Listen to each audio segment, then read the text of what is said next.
Inside, I want to kill myself. We are on an 0-7 run over the last 2 days. After tonight was just complete bullshit. So that's how I'm going to start off this show. Horrible Sunday, 1-5. I don't even know what to tell you about that. I just don't want to do this anymore. I have never seen anything like this, man. With the slump continuing, 2 straight losses, not a good day at all. 0-4. I just have not had a good season, man. What can this slump that I'm on? The slump continues. I've reached a new peak, actually. I'm gonna burn my Bruins hat, man. I don't know what is going on with the Bruins. March 8th, is that what it is? I don't even know. It's March 9th, I think. Who even knows, man? I don't know what day it is anymore. I don't even know what day it is anymore, man. Back with you after the worst day that I could possibly have. Back with you, as I always am. Until I die, at least. 0-2 yesterday, and yesterday did not go well for me. 0-5. The worst month that I've ever had in my 18 years doing this. I don't know what to even tell you about this anymore. Broke the slump yesterday as the slump discontinues. The slump continues. Somebody fucking kill me, please. I don't even know what I should do at this point other than potentially end it all.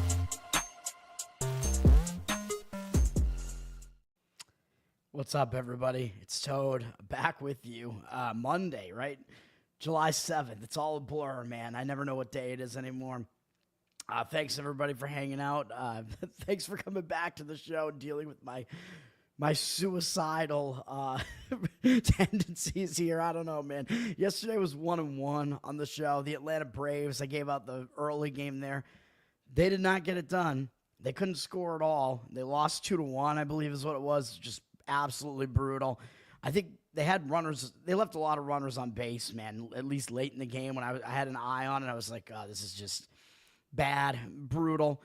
The other game was a winner. Tampa, Minnesota, under in the first 5 innings won, even though the game wound up going over on the full game. That's why I worried about the bullpens, man. And Rasmussen actually exited the game after 2 innings or something like that. So I think he got hurt. So we were really we were on thin ice on that one. It was a 2-1 game in like the 3rd inning. I'm like, oh god.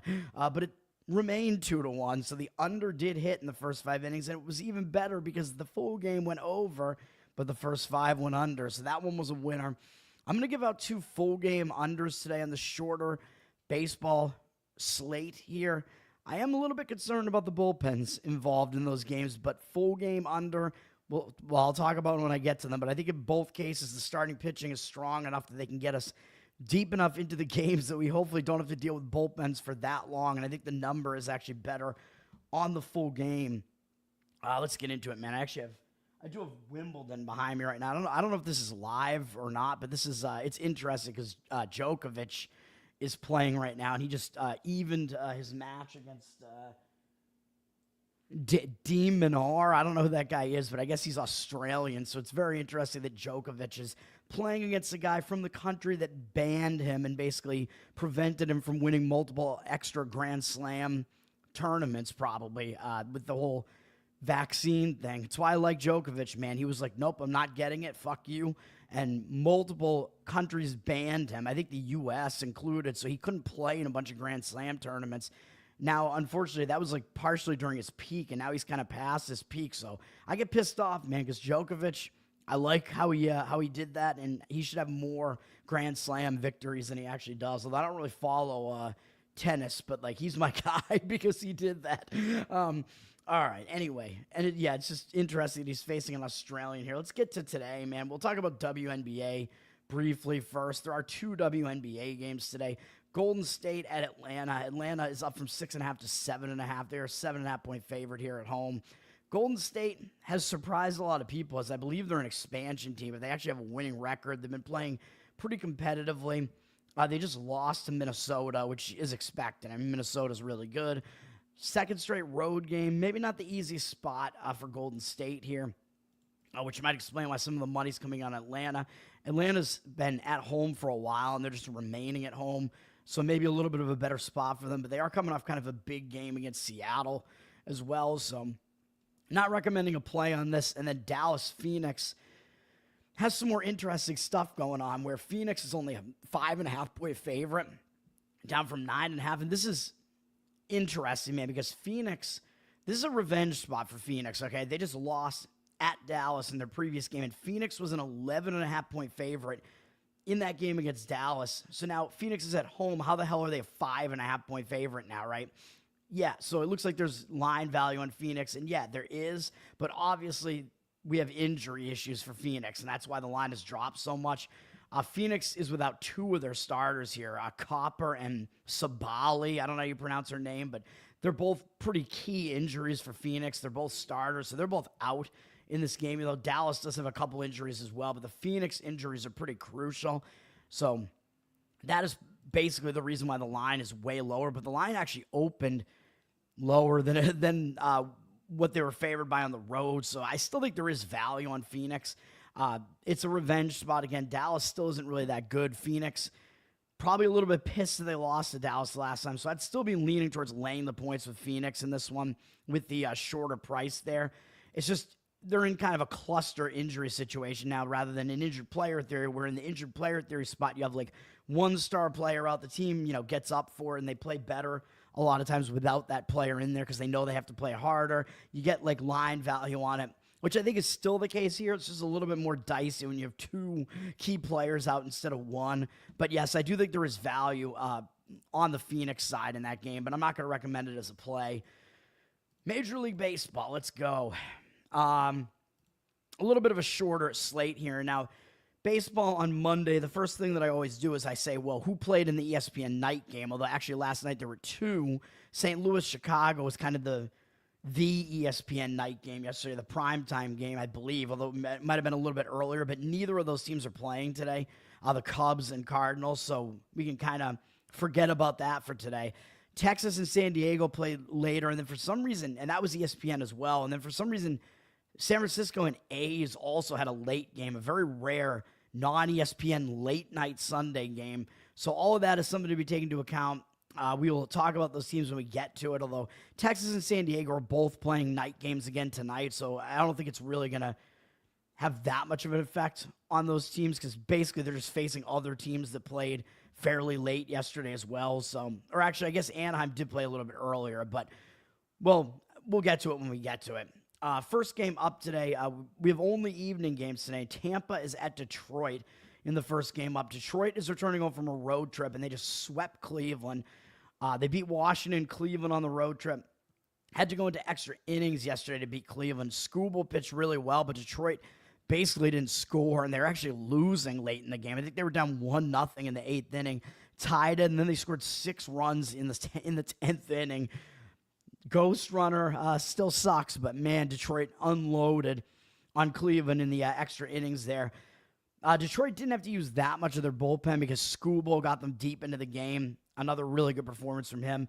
So Detroit's bullpen it's a pretty good bullpen, and their bullpen's not totally unrested here, but they are returning home from a road trip. And I always say when a team returns home from a road trip, a lot of times they tend to be a little bit distracted. You have family life to get back to. Yes, they are playing a decent Tampa Bay team. Yes, Detroit is good at home, but it could be a distracted spot, and Detroit has not even decided on a starter here, so I think they're going with a bullpen game here. So that's another thing you have to factor into this whole thing is we're going to get the bullpen basically for the full game against Detroit, for Detroit here against Tampa, so we'll see how that works out. Tampa, a decent offense. Tampa's coming off that also an extra inning game against Minnesota yesterday, the game that went over but stayed under for us in the first 5 innings. Tampa had to use extra relief pitchers to some extent because Rasmussen exited the game again. I think he had an injury because he wasn't pitching that badly, and he only threw 32 pitches. So I think he's injured, so we got to make sure we keep an eye on that scenario. They brought in Boyle, and he actually chewed up a bunch of innings. He went 5 innings, so he kind of saved some of their bullpen, although Tampa did use some of their better relief pitchers as well. So Tampa's bullpen in a little bit less good shape, but of course Detroit's going to have their bullpen pitching the full game, so it kind of evens out a little bit. Both bullpens are decent in general. Tampa has the actual starter on the mound, though, so I kind of give the edge to Tampa because Tampa's just continuing a road trip. They're just going to Detroit from Minnesota. Detroit is returning, although from Cleveland's not a big travel spot either, but Detroit is returning home from a road trip. Tampa does have the actual starter on the mound, so I am kind of leaning towards Tampa here, even though their starter is Shane Baz, who is not that great. He's a mixed bag, 4.33 ERA, 1.25 whip. He's better on the road, though. That Tampa Bay stadium that they play in this year, Steinbrenner Field, the spring training stadium, very hitter-friendly. And Baz has been a lot better on the road, 2.91 ERA on the road. So I think you could trust Baz a little bit more here. His strikeout rate has been really good for the most part for a while. He had a 3.26 ERA in June, and Tampa won all 5 of his starts. They actually won 7 straight starts of his, and then even though they lost his game that he pitched in July, he had 11 strikeouts and 1 walk. Went 7 innings, allowing 3 earned runs against the A's. That was a pretty good start as well. High strikeout rate. He struck out 20 guys actually over the last 2 starts, only walking 2.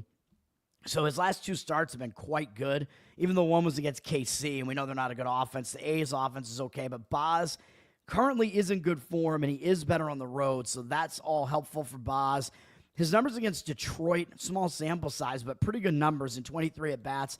Held him to a 174 average, 601 OPS, 6-4 strikeout walk ratio. Too many walks, but generally Baz, I think this sets up nicely for him here, man. I think he's in... I think he's pitching well right now. He's in good form. He's better on the road. Good numbers against Detroit. So slight lean to Tampa here. I'm not going to recommend a play on it. Tampa is a road favorite here, though. So you may be laying a little bit too much of a price, but it is down from -121 to -119. So it is still a fairly cheap price, basically kind of like a pick-the-winner scenario. Detroit may be getting a little bit disrespected in the market just because they're probably going with a bullpen game, but I do think Tampa makes sense in that game. Colorado at Boston. Boston, my Red Sox returning home from a quick road trip, but they went to Washington. They swept Washington. As I always say, a return home spot usually is bad because you're trying to get back to family life and whatever, but maybe not in this instance because it was just a quick road trip down to D.C., but they might be feeling a little bit high on themselves because they just did beat Washington in an easy sweep for the most part. Colorado starting a road trip, and a lot of times when a team starts a road trip, they tend to be a little bit extra focused. Colorado finally beat the White Sox yesterday to avoid the sweeps. That might give them a little bit of momentum coming into this, even though Colorado did use a little bit of their bullpen. Their bullpen stinks, and the Red Sox bullpen has actually been pitching a little bit better, but the Red Sox used a lot of their bullpen as well. So slight edge to the bullpen for the Red Sox. Offense edge obviously goes to the Red Sox. But we got to look at the starting pitching here. Austin Gomber is going to be pitching for the Rockies. 5.49 ERA, 1.53 whip. Bad numbers, but his numbers are better on the road. 0 ERA on the road so far, but it's only in 1 start at Atlanta, but he did shut them out. And really, he's made only 4 starts on the season, and 3 of them have actually been fairly good, even though his strikeout rate hasn't been high. So that's an issue. He's not striking guys out, but he got bombed against Arizona, and his other 3 starts are actually all good as far as not allowing that many runs. He allowed 2 or fewer earned runs in all 3 other starts and went exactly 5 innings in all 3. So Gomber, I mean, he's not exactly the worst pitcher for Colorado, at least. Up against the Red Sox, small sample size, 24 at-bats, but he has a 5.1 strikeout walk ratio against them, 167 average and 450 OPS. So he actually has pretty good numbers in that small sample size against the Red Sox. The Red Sox are going to be going with Richard Fitts, Dick Fitts. He kind of gives me fits, to be honest, because I can't figure him out.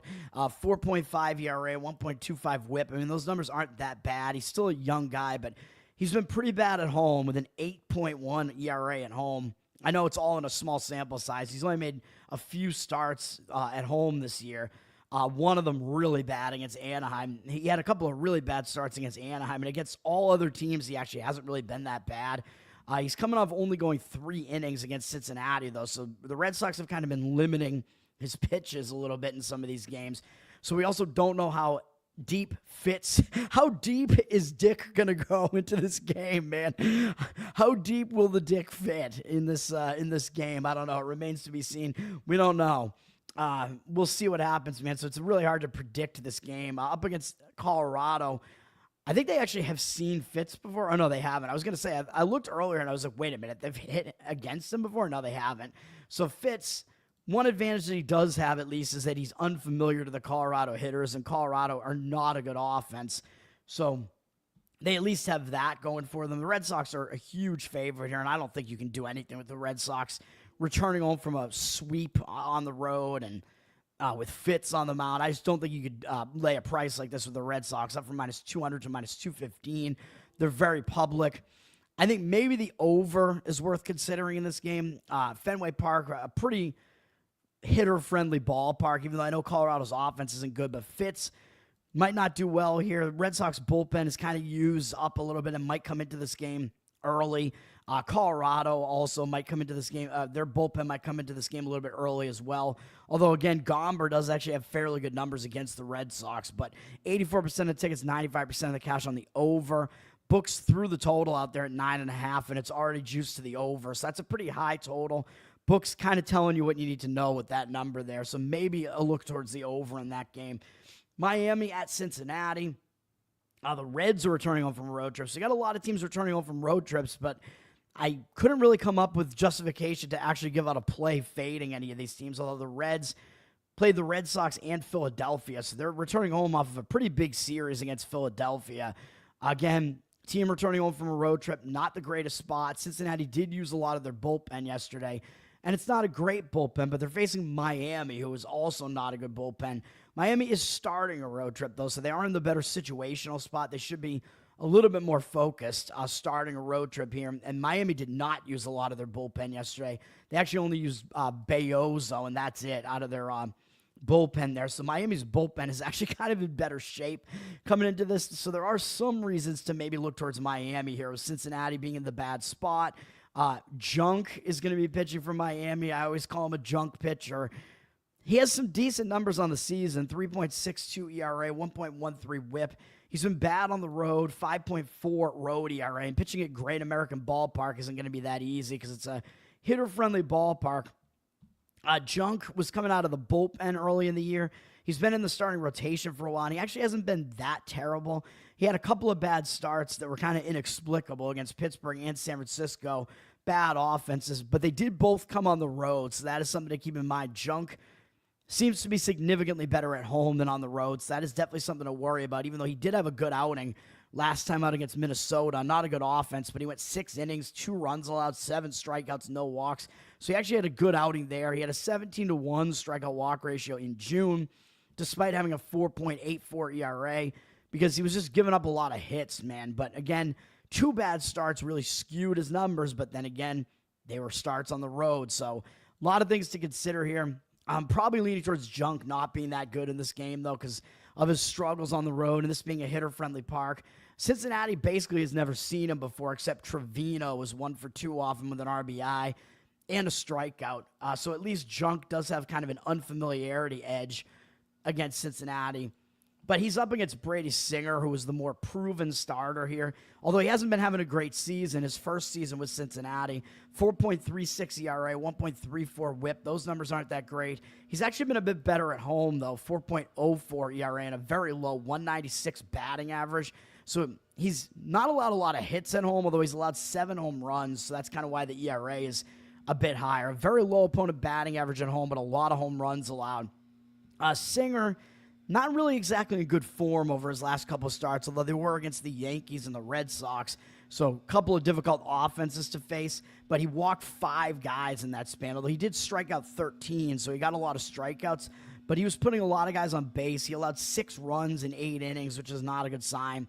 So coming off a couple of bad starts, the Reds have lost 3 straight starts of his, which isn't that great either, but the good thing for Singer, at least, is that he's stepping down in class here to face a pretty weak Miami offense, and he's done well against them in the past in 24 at-bats, 7 strikeouts, no walks against them, a 167 average, 375 OPS, so Singer at least does match up well in this one, so I just can't really justify the fade of Cincinnati in the return home spot. The market seems to have some conflicting signals as well, with the number down from -145 to -131.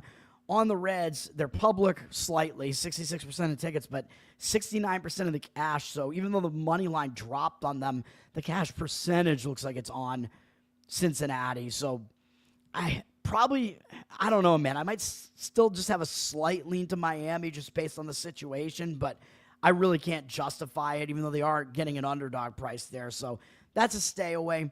Next up, I'm going to give out on one of these totals here, and it's Dodgers Brewers under the total, under full game, 7.5. I found it at a decent price at minus 102 out there. Now, I'm going full game here partially because I just can't really justify going under 3.5 in the first 5 innings, man. I hate that 3.5 number.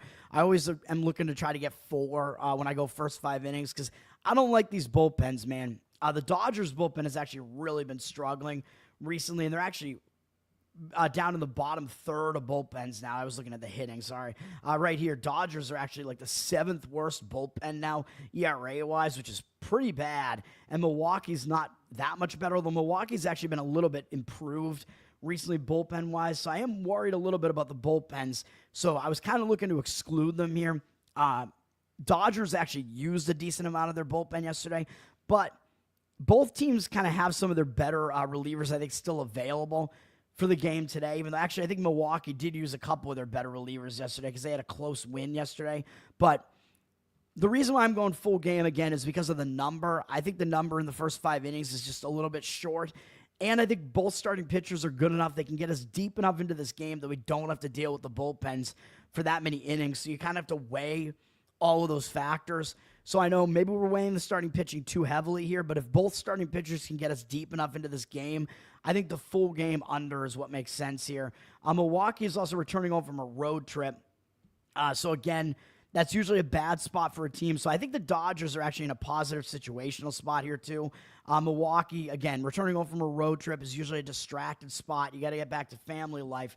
But, of course, I don't think Milwaukee's going to be totally unfocused when it's the Dodgers coming into their place. You know, I mean, you're facing one of the best teams in baseball, so it's probably not going to be a spot you're going to totally overlook. So that's why I'm another reason why I'm looking towards the total more than the side here.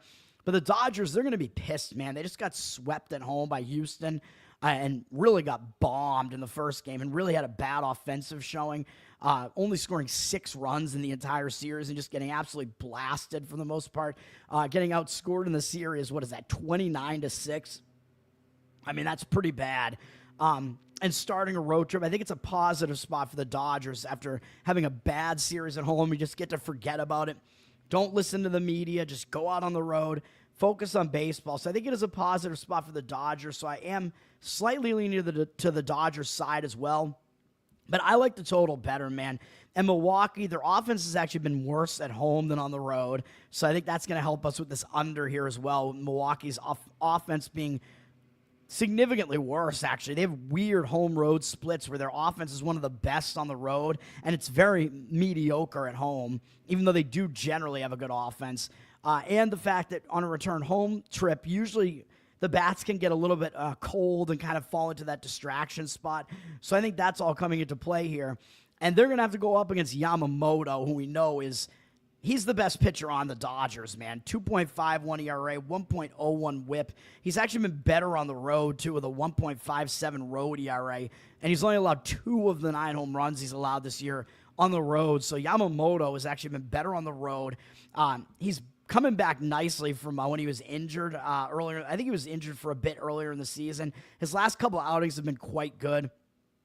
Going back his last 3 outings, he has a 19-2 strikeout walk ratio. So he is definitely back in form again. Last 2 starts, he went 12 innings, only allowed 1 run over that span and 4 hits. Had a 14-2 strikeout walk ratio. Granted, it was against Colorado and the White Sox. Bad offenses, but he did at least pitch in Coors Field in one of them. So yes, Yamamoto is having to step back up in class here to face a good Milwaukee offense here, but he's in good form right now. Again, he's striking guys out. He's a very good pitcher, so I don't think he's going to be – I mean, he's not going to be intimidated having to face Milwaukee here, and Milwaukee has actually never seen Yamamoto before somehow. So I think that's an extra edge for Yamamoto when you have this guy who's a really talented pitcher, hasn't been in the league that long, and he's facing an offense that actually hasn't seen him before. That offense usually is going to struggle a little bit trying to figure the guy out, at least the first couple times they have to face him. So I think that's an added edge to Yamamoto here. And Yamamoto certainly is used to pitching in the majors at this point, this being his second season. So I like how this sets up for Yamamoto. And I like Freddie Peralta too, man. I was on Freddie Peralta's game. I was on the Brewers the last time he pitched. I gave that out as a play.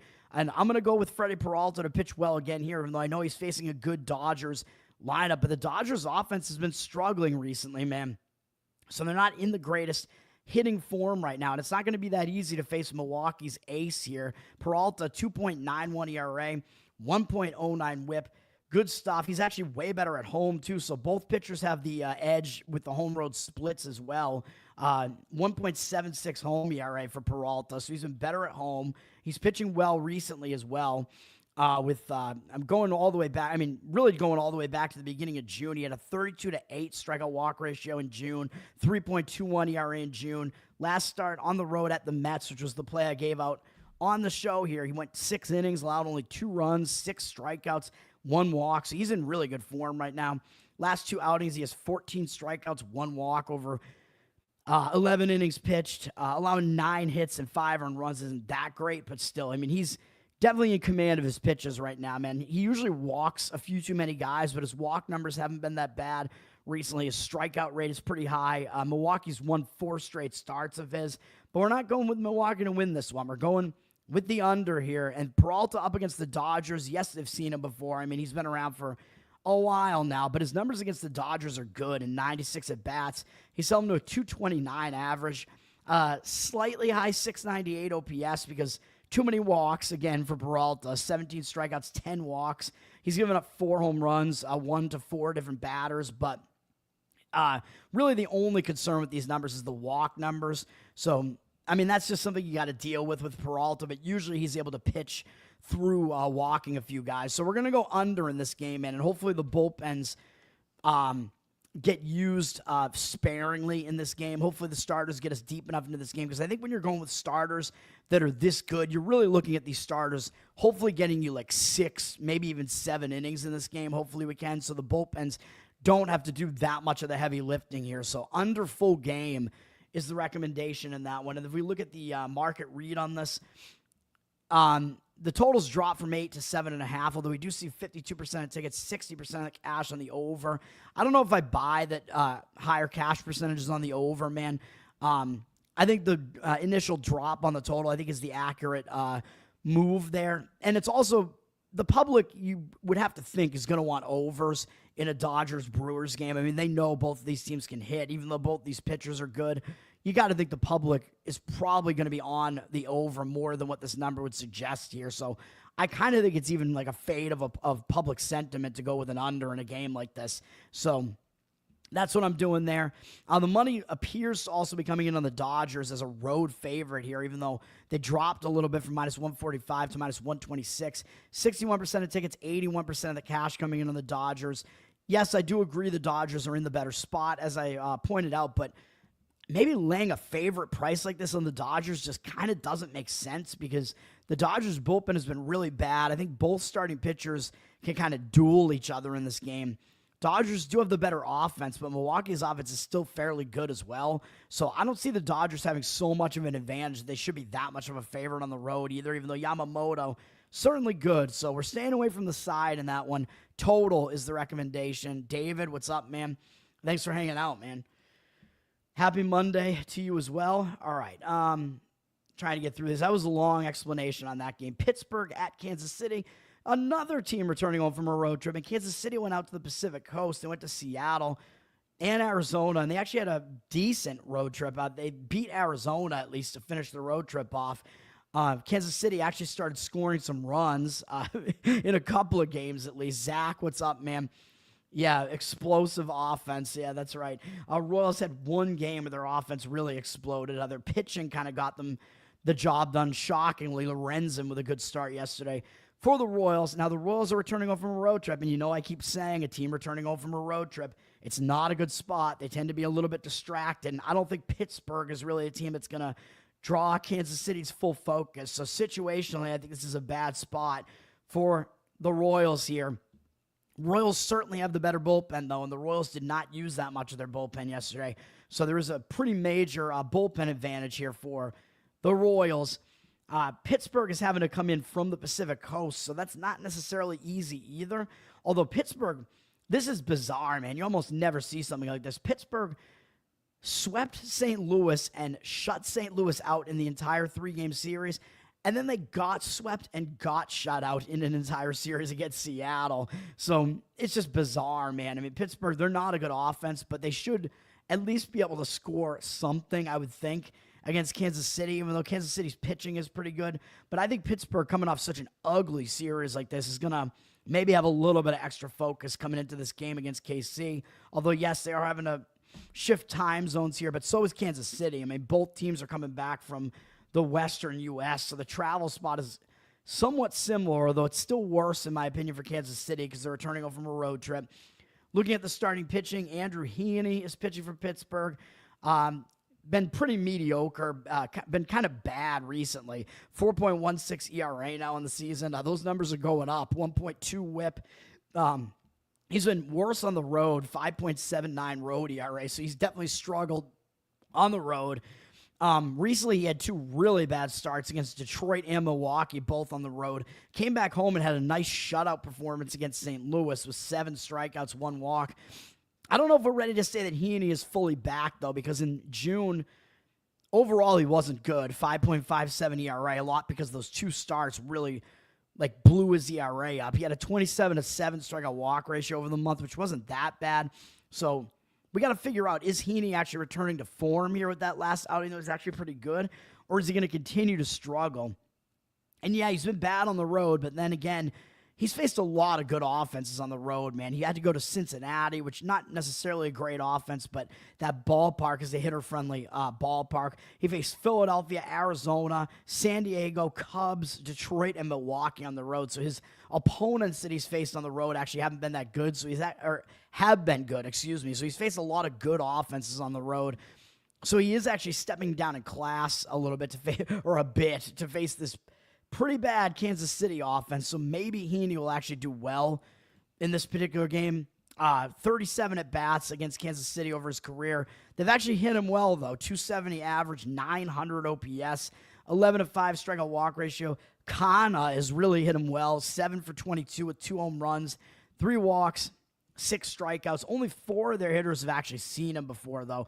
So half of Kansas City's lineup has not even seen Heaney before.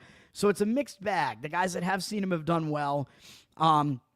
It's hard to gauge what we think we're going to get out of him in this game. He's going up against Noah Cameron, who is a pretty talented rookie for Kansas City. 2.56 ERA, 1.01 whip. Good numbers this year. He's been worse at home, though. 4.28 ERA. So both pitchers both pitchers are not on the right side of their home road splits here. Cameron somewhat bounced back in his last start, only allowing 4 hits, no runs, 5 strikeouts, 1 walk. Only went 4 2/3 innings against Seattle, but at least he kind of bounced back after a bad start, the previous start against the Dodgers. His 2 really bad starts this year are against 2 of the best offenses, Yankees, Dodgers. So he is stepping way down in class to face this really bad Pittsburgh offense here. So that's at least something that he can kind of hang his hat on here. So I think Cameron probably will do fairly well in this one, even though his walk number is definitely higher than you'd like to see on the season. His strikeout number isn't really that high. Overall, he's been fairly good, though. His overall numbers are good. And, of course, Pittsburgh has never seen him before because he is a rookie. So Cameron should have a little bit of an extra edge because he is a pretty good young pitcher facing a weak offense that has never seen him before. So I think Cameron does have the upper hand in the starting pitching matchup. Kansas City has the better bullpen as well. Both offenses stink, so you'd think the advantage should be to Kansas City, but the situation with the return home spot is not good, and we actually see the market kind of reflecting that. 71% of the tickets are on Kansas City, but only 57% of the cash. They're down from -145 to -143 on the money line. So the actual money looks like it's coming in towards the Pirates in this game, and we do actually see money towards the over as well here. 75% of tickets on the under, but 60% of cash on the over. you think, well, two really bad offenses looks like it could be an under type of game, right? I would not really want to play the over here because I could see both pitchers. There are reasons why both pitchers might have a good game here, but the number has moved up from 8.5 to 9. The money coming in on the over. Kind of expecting both pitchers to maybe struggle a little bit here. So I will not be recommending anything on that game. Although slight lean against Kansas City, just because usually by default, I'm just like, yeah, you should probably fade the team returning home from a road trip and go with the team that's coming off a really ugly series. So slight lean to the Pirates in that game just because of the situation. Toronto is at the White Sox. The White Sox didn't have to use that much of their bullpen yesterday, but they're returning home from a road trip as well. And usually that gets exacerbated with a bad team like the White Sox in a bad return home spot like this. Usually bad team does even worse in that spot. Typically, they're coming back from facing LA and Colorado, so they went to the Pacific Coast, and it's a high elevation, so not a great spot for the White Sox. So they did not use a lot of their bullpen yesterday, at least. White Sox bullpen is not a very good bullpen, though. Toronto has the better bullpen, but Toronto, they're coming off 2 sweeps in a row, man. A huge sweep of the Yankees. And then they also swept Anaheim. They've won 8 games in a row. But in the Anaheim series, they won every game by 1 run against a pretty bad Anaheim team. So maybe Toronto looking a little bit better than they really are right now. At some point, I think they're going to have like a letdown spot. But right now, they are on a hot streak right now. It might not be something you necessarily want to jump in front of. And they are starting a road trip with momentum. A lot of times when a team starts a road trip with momentum, it is a decent spot, a focused spot, but I don't know how focused they're going to be on a White Sox team. It's pretty bad, but then again, White Sox returning home from a road trip, probably a worse spot for the White Sox. Toronto, again, does have the better bullpen, but their bullpen is more used over the last couple of games, so that kind of balances out a little bit. Berrios is pitching for Toronto here, 3.64 ERA, 1.24 whip. Decent numbers on the season, better on the road, 3.02 road ERA. Coming off a bad start, but it was against the Yankees, and I see that maybe more as a bit of a blip than anything else against a good offense. He still had 3 strikeouts, no walks in that game, but he gave up 9 hits, 6 runs, only lasted 4 1/3. He did get hit hard in that game, but I think he might bounce back here, although the White Sox did just see him back on June 21st. He did well in that start. Didn't allow any runs, only 2 hits in 7 2/3 innings, although he walked 3 guys. But overall, that was a good start for Berrios. The White Sox might do a little bit better this time out because they just saw him. But Berrios, I mean, he's not a young guy. He's not a mystery. So these offenses have already seen him before, and I think he just matches up well against the White Sox, and their offense stinks. So I think Berrios might be able to do well again here. 74 at-bats in his career against the White Sox. 243 average, although a somewhat high 728 OPS, because he has a bunch of extra base hits here. Benintendi and Noda actually do pretty well. Noda also beat Nick Sarwark in New Hampshire, I believe. For the libertarian people that follow me here. Benintendi, 10 for 35, off him with 2 doubles, a triple, a home run, 4 walks. Noda, 3 for 8 with a home run, a double, a couple RBIs, 2 walks. So those 2 guys, maybe some player prop potential there. Berrios overall does fine against the White Sox, though. 23-7 strikeout walk ratio as well. So I'm kind of expecting Berrios will do fine in this game. I think he has the upper hand over Sean Burke, who's having an okay rookie season here for the White Sox. 4.03 ERA, but a pretty high 1.4 whip is not very good. He's been better at home, though, 3.06 home ERA, and he's actually pitching well recently. Over his last 3 starts, he's only allowed 1 or fewer earned runs in all 3 starts. He's gone at least 5 innings in all 3. And he has a 19-5 strikeout walk ratio. So he's actually been pretty good recently, really going back to the start of June. He only had 1 bad start where he got bombed at Houston. Even going all the way back to late May, he's allowed 2 or fewer earned runs in every start except that Houston one. So Burke sneakily is actually kind of in good form right now. Up against, who are we facing here? Toronto. I don't know if Toronto's seen him before. They have not. So Burke might have a little bit of an extra edge because Toronto hasn't seen him before. So maybe Burke actually even has a little bit of an edge here in the starting pitching matchup, even though I know I don't want to play the White Sox in a return home spot like this. But Toronto is very public, 87% of tickets, 67% of the cash. So the cash is fading Toronto here. They're down from -165 to -164.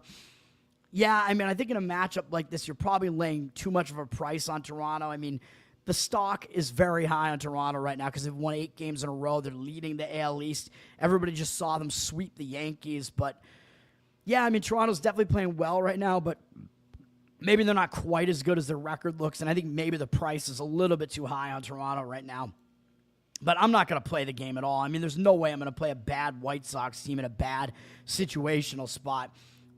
Another return home spot here with Houston. I think Houston's in a bad spot as well, returning home from going to Colorado into elevation, and then they swept the Dodgers. They won all but one game on the road trip. Sweeping the Dodgers is crazy, man. As I said, they dominated the Dodgers pretty much in that series, and now they're returning home from that. I think it's a bad spot for Houston, man, and they're facing this bad Cleveland team. I don't think Houston is going to be totally focused here. So on the surface, I'm looking at this, I'm like, man, this is a fade spot that Houston is in here. Again, you get distractions coming into play when you have to return home. You're probably feeling really high on yourselves after sweeping the Dodgers. Huge series for Houston. And you're facing this awful Cleveland team right now that hasn't done anything well. I mean, if you want Cleveland, you do have to jump in front of this train wreck, basically, where Cleveland has lost. How many games is this in a row now? 10?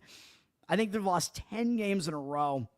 And their offense has been pretty bad for the most part over that span. So, yeah, Cleveland is playing some of the worst baseball in all of Major League Baseball right now. But at the very least, you could say Cleveland is starting a road trip, so they might be a little bit focused, and they're facing a team that has a good record in Houston, but they are coming off some big series against the Cubs, against Detroit. They had Detroit on the ropes yesterday, and the way they blew that game, maybe not a good spot for Cleveland either here, man, because Cleveland was up 1-0 late in that game. They almost won. Even though they were facing schoolboy in the game, they almost won against Detroit's bullpen yesterday, and Cleveland's bullpen wound up blowing the game. So I really don't want any part of Cleveland here either, man. I think they might be in a little bit of a hangover spot after that. Cleveland also used a lot of their bullpen yesterday, and they have the worst bullpen of the two.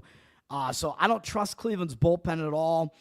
Tanner Bybee is pitching, so if you look at just the starting pitching matchup, it does look like Cleveland has a little bit of an edge with their best starting pitcher pitching. 4.2 ERA, though. 1.24 whip. Bybee's numbers have gotten a little bit worse lately, but I think it's just because he got wrecked in his last start. But he's also been pretty bad on the road. 5.4 road ERA. That's not good. His last start, he got shelled by the Cubs on the road.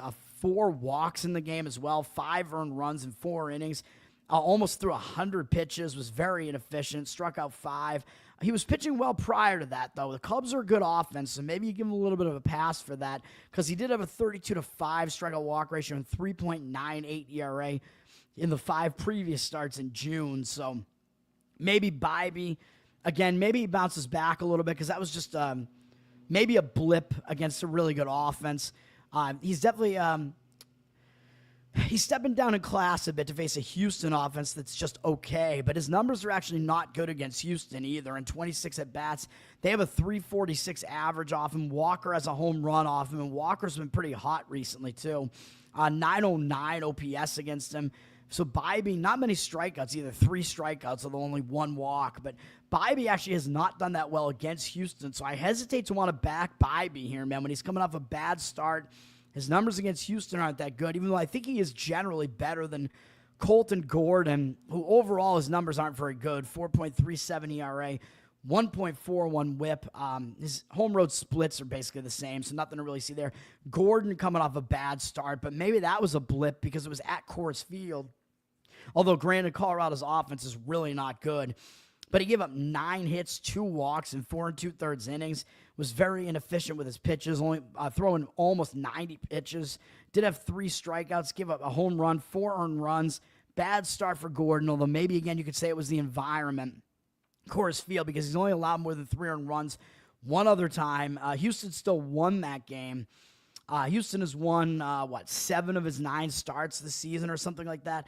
So Houston has been good behind him. His strikeout walk ratio on the season is good, 41-7, but he's allowed 9 home runs and he's allowed 57 hits in 45 1/3 innings. So even though I like looking at strikeout walk numbers, man, and they look good for Colton Gordon, his command appears to be pretty good, but he's getting hard hit, man. So it's like when he does put pitches over the plate, they get hit. He's allowed way too many home runs, way too many hits. So I think he's the worst of the two pitchers between him and Wnba, man. It's just that Wnba, the matchup doesn't look that great for him here, man. And for Gordon, I believe Cleveland has never seen him before, and Cleveland's offense stinks. Actually, my mistake, Cleveland has seen him before, and they actually did well. Actually, my mistake. In 15 at-bats, they have a 400 average against him, 800 OPS, 4 strikeouts, no walks, though. So, again, very typical of Gordon. He allowed a lot of hits to them, but struck out some guys and didn't walk anybody and basically limited the damage. I think he only allowed 1 run. That start was here back on June 6th. He went 5 innings. He allowed 7 hits, but he didn't have any walks. Like I said, 5 strikeouts, allowed 1 earned run. So he actually had a good start against Cleveland. Cleveland's offense isn't good, but then again, his numbers don't look that good against Cleveland. I think he kind of escaped. I think Gordon has kind of been an escape artist this year, even though I was kind of praising his strikeout-walk ratio. I'm not ready to trust him.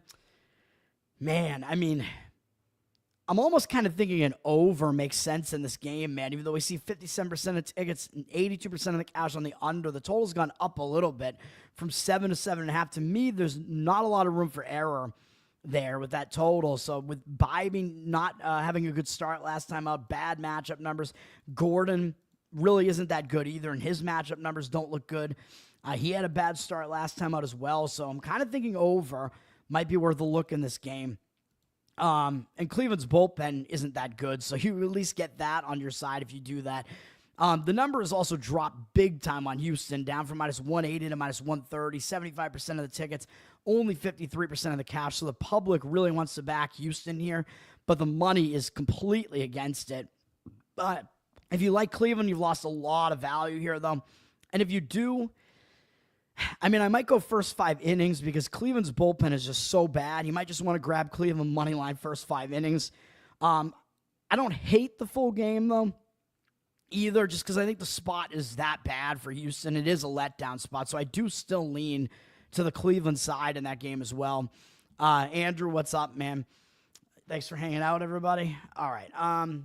Yeah, so I still do lean to Cleveland in that game.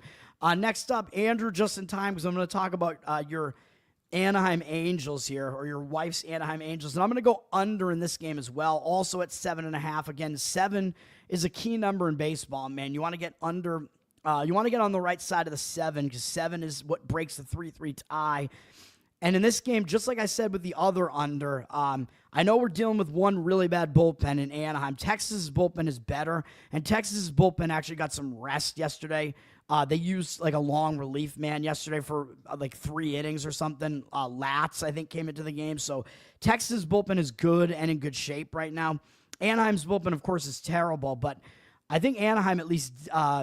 yeah, they've used some of their better relievers over the last few games, but I think at least what we're banking on here is that we're going to get some deep outings from our starting pitchers here. So hopefully that's going to be the case here. And at least for Anaheim, at least they're facing a Texas offense that's been pretty weak all season. And Anaheim's offense, I think, is a little bit overrated. So I think we're getting some offenses that aren't really that good here. Again, I kind of like the first 5 innings a little bit more, just because I kind of wanted to avoid Anaheim's bullpen, but you have to go under 3.5. Just like I said with Dodgers Brewers, you have to go under 3.5, and I really don't like that number. So I'd rather extend it to the full game, get on the right side of the 7, and hope that our starters get us like 6-7 innings deep into this game, and we still avoid the bullpens for like 2/3 of the game. That's kind of what we're hoping for here. I think we might be able to do it in this game, man. Anaheim, they're returning home from a road trip, so they're also in a bad spot. A lot of teams returning home from road trips today. They went all the way east to Atlanta and then up to Toronto, so they're traveling quite a bit, having to cross 3 time zones back, which, again, I think that does help the under, though, because I think it's going to affect the hitting a little bit. When you have a team returning home from road trips like this, they tend to get a little bit distracted, even though I know this is a divisional game. Texas is just a half game ahead of them in the standings here, so Anaheim shouldn't really be unfocused for a big divisional game against a team that's right ahead of them in the standings. But again, Anaheim is still, I mean, I think they're a bad team. I think they're not even as good as their record tells you, and their record's not even that good at this point. They're starting to play pretty poorly, even though I know they lost a lot of one-run games here, but I don't think they're that good. But we're not fading the Angels here. We're fading the offenses here, and I think the offense tends to get caught in a little bit of a distracted spot whenever you have a lot of travel and you have to return home from a road trip. The bats can kind of get affected by that more so than like an individual starter. So I think that's going to factor into this here. Texas is actually staying on the West Coast, so I do like the spot for Texas better as well. Texas is staying in the Pacific time zone. They were just at San Diego, although the one thing I don't like about Texas is, again, they were in one of the ESPN Sunday night games last night, so in a big series against San Diego, although this is a big series against a divisional foe as well. But Texas, I don't quite love the idea of playing them in the game just because they did play in that night game, and the money looks like it's fading Texas here. 82% of the tickets on Texas, only 63% of the cash, so Texas is public, and we see reverse line movement against them. They're down from minus 145 to minus 126 on the money line, so the money is coming in against Texas here. I'm going with the under, though. We're not going to fade Anaheim, even though I would probably still lean to the Texas side here, man. I just think situationally, the travel spot, Texas being the better team and kind of being under the radar, Texas having the better pitching, all that. Offenses, I think Anaheim only has a slight offensive advantage. Texas, big bullpen edge, and I think they have a starting pitching edge too. So I do still lean to Texas for all those reasons. The market is saying to not do that, though. And again, I'm going under instead. We see 78% of the tickets, 96% of the cash on the under. So it does look like the actual money's coming in on the under. Total just kind of sitting at 7.5 here. We have Jacob deGrom pitching for us for Texas here, man, and he's been good basically all season. I mean, he's going to be a Hall of Famer, man. Even at the age of 37, he's still pretty much dominating. 2.13 ERA, 0.89 whip. Home road splits are fairly insignificant. I mean, he's a little bit worse on the road, 2.4 ERA, which is still really good. He's been in great form almost the entire season, man. I mean, he hasn't allowed more than 2 earned runs in a start going all the way back to April 11th. I mean, that's pretty insane. Last time out, 2 earned runs in 6 innings against Baltimore, 6-1 strikeout walk ratio, 5 hits allowed. Texas has won 6 straight starts of his. They won every start of his in June, where he had a 32-6 strikeout walk ratio, 1.41 ERA. He's doing quite well here, man. Facing a lot of fairly weak offenses, although Anaheim also not a very good offense, so it's not like he's really stepping that much up in class to face Anaheim here. His numbers are good against Anaheim, and they actually don't have that much experience against him. They have 25 at-bats against him, 9 strikeouts, 2 walks, 200 average, slightly high 699 OPS because Darno and Soler both have home runs off him.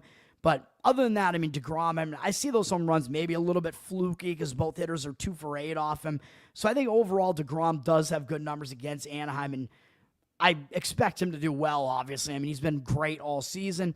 He's going up against Yusei Kikuchi, who wasn't pitching well for a stretch, but he's starting to pitch really well again. He has a really good 2.81 ERA this year, although his walks have been an issue most of the season, so his whip is way too high, 1.37, which does indicate that he should regress a little bit with his ERA. He should get a little bit worse, but I don't think it's going to happen here. Where Kikuchi, throughout his entire career, he's just been way better at home for whatever reason. Even though it's been in a bunch of different stadiums, he's been on numerous teams, but he's like always better at home. He has a 1.12 ERA at home this year, so Kikuchi has been really good at home. You want to back him at home, and he's been really good over his last 4 starts with 7 or more strikeouts in 4 straight starts, allowing 3 or fewer earned runs in all 4 of them, 5 2/3 innings or more pitched in all 4 of them. And his walk numbers have actually gone way down. Actually, if you go all the way back to the A's game here, back on June 9th, I mean, his strikeout walk ratio is, what are we looking at here? 36, it was 36-4 in those 4 starts in June, and then 7-2 on top of that. So 43-6 over his last 5 starts is what his strikeout walk ratio is. So his command has been really good recently after his walk numbers were really high for a while, but Anaheim was still actually winning behind him. But we don't need Anaheim to win here. We just need Kikuchi to pitch well, which he has been doing at home. Actually, if you look at his numbers going all the way back to late April when he allowed 4 runs in a start against the Twins, he hasn't allowed more than 3 earned runs in any start since then. So he's limiting the damage even when he's walking guys, and right now he's also not walking guys. So he is pitching well. He had a 2.25 ERA in those 5 June starts, 41-9 strikeout walk ratio, and up against Texas, who has not been a very potent offense this year. 103 at bats, so they are very familiar with him, but he has a 26-7 strikeout walk ratio against them, 204 average and 594 OPS. So Texas's numbers are very weak off him. They only have 2 guys who have homered off him, 2 apiece from Garcia and Semien, but their overall numbers aren't even good. They don't have that many hits off of Kikuchi, other than those home runs. So I think it's a good starting pitching matchup, man, to look towards the under here. We're going to deal with it and go full game here. I think at least Texas' bullpen can help us out here, and the fact that Texas' offense is not very potent can maybe kind of help counter how bad Anaheim's bullpen is. So we're going under in the 2 games that I gave out there, including this one. Those are the 2 plays, and we have 2 other games here. Arizona is at San Diego. San Diego, of course, was playing in that night game on ESPN, so they are coming off that, but they're not traveling. They are staying at home, so that's a little bit helpful. And this is a big divisional series, man. Even though Arizona's been kind of falling off because their pitching is just bad and injured, so that's not really good for Arizona. But still, it's a big divisional matchup. I think both teams are going to show up for this game. Both teams are going to be focused. Arizona just got shut out yesterday, and they've lost 4 of the last 5 games. So I think they're going to come into this pissed, man. They're actually starting a road trip here, and they're only traveling from Arizona to San Diego. So not really a huge travel concern for Arizona either. Teams are usually focused to start a road trip. Zach Gallen is pitching for Arizona. He's been really a lot worse than he should be. I mean, if you look at his career, I mean, these numbers are really bad based on what his career numbers have been. His career numbers have been a lot better than this, but he's not having a good year. 5.45 ERA, 1.37 whip. He's been a little bit better on the road, 5.21 road ERA, which is still pretty bad. He did have a good start last time out against San Francisco, although their offense has been bad, but he had 10 strikeouts, no walks, allowed 1 earned run on a home run, 5 hits in 7 innings, so he pretty much dominated San Francisco, and that was at Arizona, a hitter-friendly ballpark. So does that mean Gallen is all of a sudden back?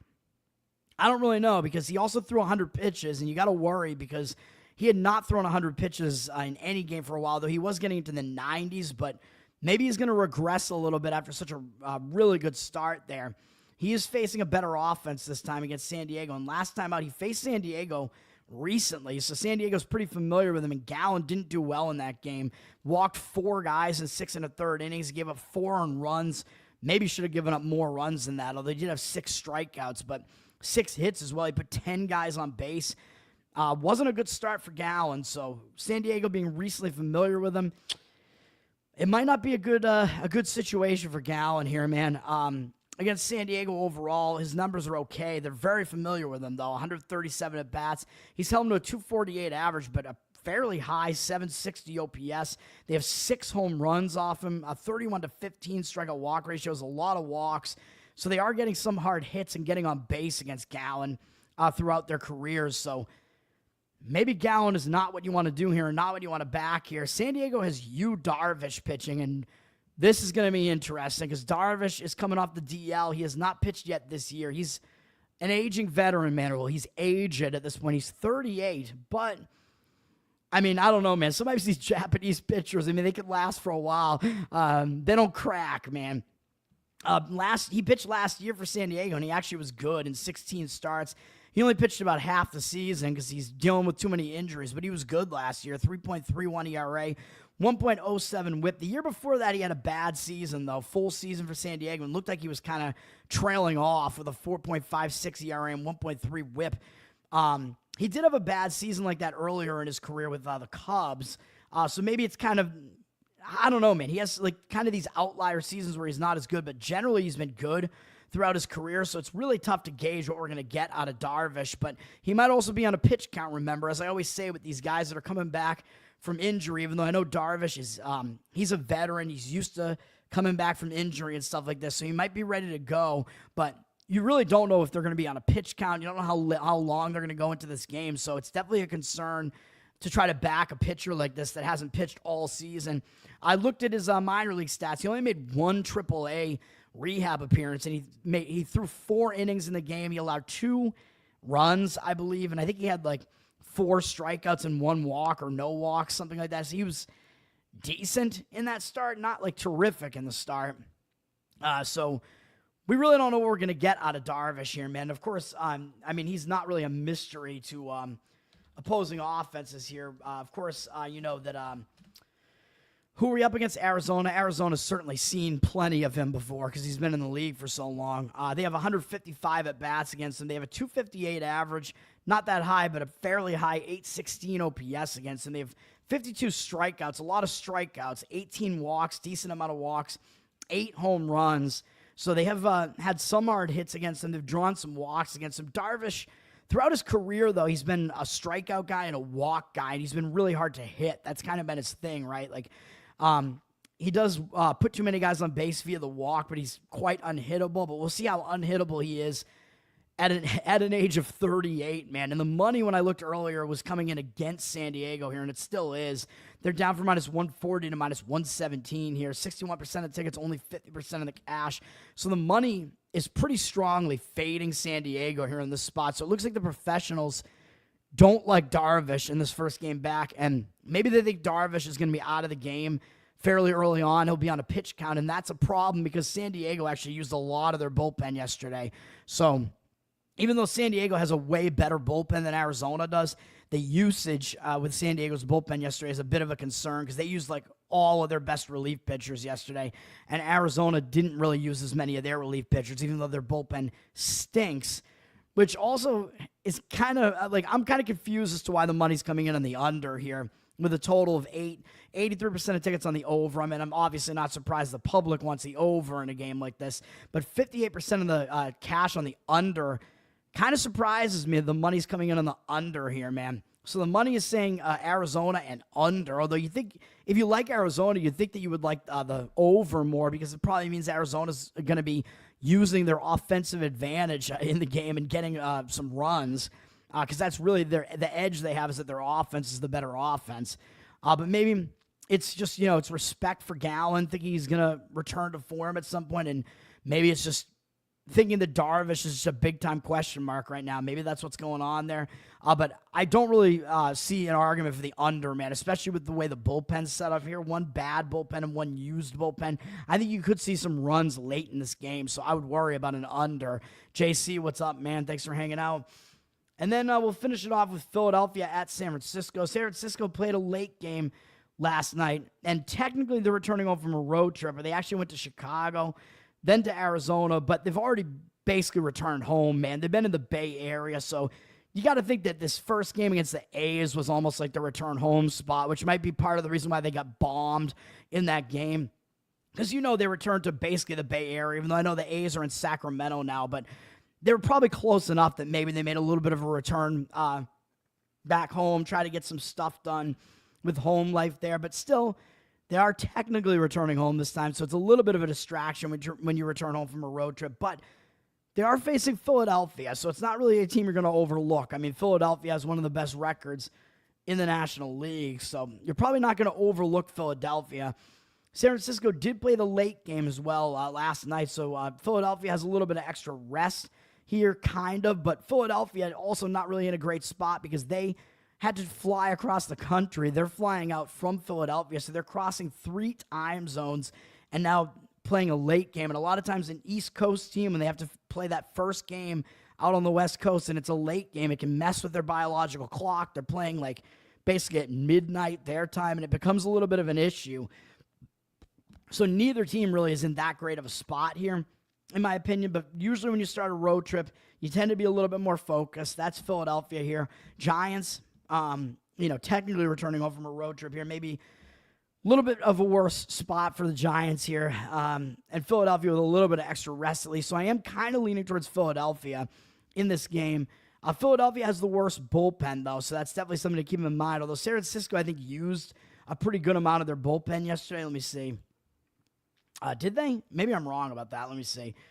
I'm trying to remember everything I saw. Yeah, so, San Francisco did use some of their bullpen yesterday with, Birdsong. I mean, he walked a lot of guys yesterday and somehow just got away with it. Lopez actually had better strikeout walk numbers, but got hit a little bit harder and wound up not winning the game, which is kind of surprising to me.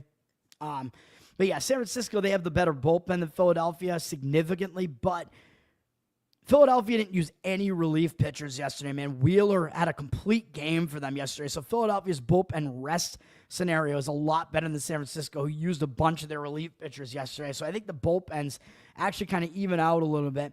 Sanchez is pitching for the Phillies here, and he's having a good season. 2.68 ERA, 1.13 whip, and with Wheeler kind of getting all the accolades, Sanchez is kind of flying under the radar, and he's been quite good. He's been a little bit better on the road, too. 2.42 road ERA.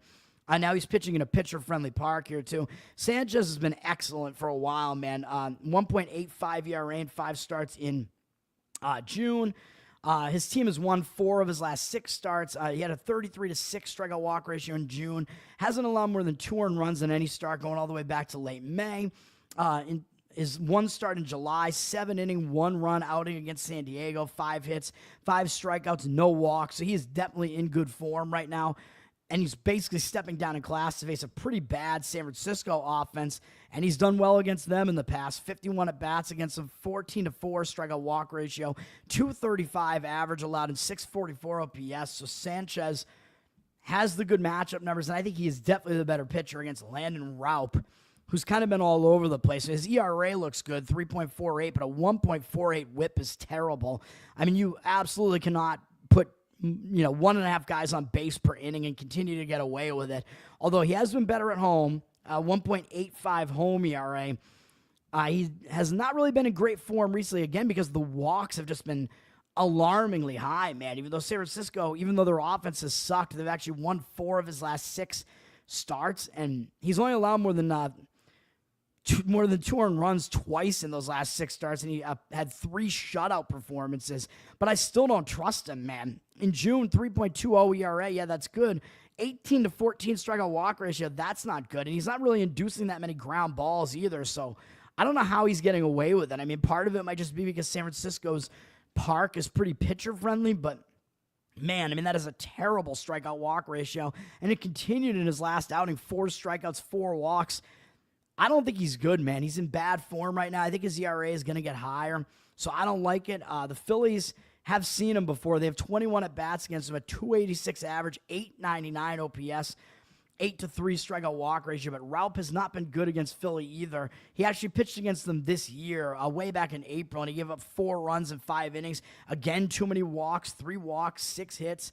I did have 8 strikeouts, which is pretty good, but his strikeout rate has also kind of tailed off a bit as well, so I'm not ready to trust Raup at all. So I like Philadelphia in this game, and I was considering making it a play, but the market is like, don't do that. The market has 69% of the tickets on Philadelphia and only 52% of the cash. They're down from -140 to -125, but I don't agree with the market read in that one. I think San Francisco's major edge is the bullpen, but again, I think the bullpen usage kind of negates that a bit. Philadelphia has the better starting pitcher, better matchup, better of the situation, and the better offense. So I'm leaning to Philadelphia in this game. Maybe part of the reason why the professionals are taking San Francisco is they're just thinking, well, I wouldn't lay a price like this with Philadelphia. And yes, you do have to worry again about the travel spot and having to play a late game, having traveled to the Pacific Coast, no time to adjust to the time zone difference. That is a little bit of a concern there. So we'll stay off of that one, but that is how I feel about that game. Still lean to Philadelphia in that game. Once again, 2 plays that I gave out are both full game unders, Dodgers, Brewers. I know that seems counterintuitive, going with an under in a game with 2 good offenses, but I like to do it sometimes, especially when you have the ace pitching for both staffs. I like it. And then Texas, Anaheim, you have kind of the best pitcher pitching for both of these teams today as well. So under in that game as well. That's going to do it for me today, man. Happy Monday. Let's kick off the week right. I am Learn to Toad. That's me on Twitter. You can find Better Off Dead everywhere, man. We're on YouTube if you're watching it here right now. I am up on all the audio platforms now. Please, listen, subscribe, review, do everything, man, because the audio is monetized at least. I'm on Instagram as well, where I'm posting the same plays, but doing it in short form, and I think I just have to be a little bit funnier with those videos, so I'm trying to do that, and that's what I'm doing there. You can also find me at Covered in Uke, which is my Uke channel, where I'm now posting everything I post on Twitter. I'm posting on the YouTube as well. All my covers are going up there. And as I pointed out, I am starting a Patreon, which is going to be at Learn to Toad. You can, do it just to throw me some support, but you will get bonus stuff, mostly in the uke sphere right now. At the higher levels of the Patreon, I'm going to allow for requesting covers of me, and I'll try to do them, but not guaranteeing. And I'm going to have a Spotify feed, I think, with all... It's going to be like a podcast, but it's going to be all the uke stuff, because I don't think I can really have myself as an artist up on Spotify, but I'm thinking of doing it that way instead. So that's the thought, at least right now. I mean, you guys can let me know what you think about that as well, if that makes sense, if you would be interested in something like that, because I'm still trying to figure out what I want to do for Patreon benefits. And on the betting side, I don't know what I would offer for bonus stuff there, if I would do some like extra streams or something. I'm not sure yet, but that's going to do it. Yeah, I mean, that's it for now. Learn to Toad, of course. And once again, I'm not betting these games right now just because I'm trying to not take as many risks right now as I'm trying to get some consistent income. Although maybe once I free up some of my money, maybe I should just go full time with this. Although, of course, with the beautiful bill, the big, beautiful bill where, man, it's going to make it almost untenable to try to make money as a bettor. So we'll see what happens with that bullshit. I talked about that on Wednesday's Better Off Dead, I think, so you can go find that. I was at the end of the show on Wednesday. Anyway, thanks for hanging out, guys. That's going to do it for today. Let's have a good one today. Kick off the week right, and peace out.